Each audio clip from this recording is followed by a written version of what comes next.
did have the Amphi data that came in a short while ago as well.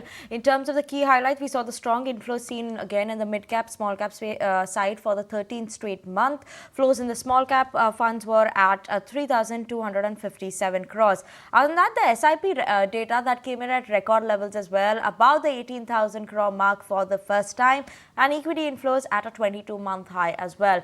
Now, to talk more about this data, what are we inferring from that? Swarup Mohanty, CEO at Mirae Asset Global Investment India, is joining in with us.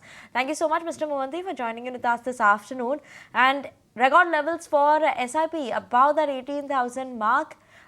What are you seeing going forward as well? This growth that we've been seeing, do you expect it to continue? Yeah, see the SIP. First of all, thank you so much for having me on the show. The SIP numbers will continue. There's no doubt or debate. I think that it is the go-to method of investing is something which is playing out well across the country, and it augurs very well for people who stay put in their SIPs. Unfortunately, we're also having a large amount of SIP stoppage, and people need to think that SIP is a market participation product, and the longer you stay, the better it is for your wealth creation probability.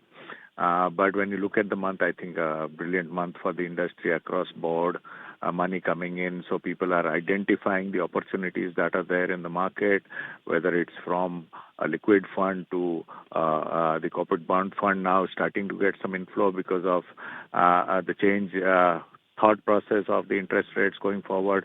Apart from mid and small, we are seeing money coming across equity categories, which is so good to see. Arbitrage also had a bumper month. So, and non-arbitrage also, hybrid also making a comeback. Let's face it, the last 1 year has not been very good for hybrid funds, very contrary to the risk profile of the investor. But yeah, a good month for the industry. Very happy to see these numbers.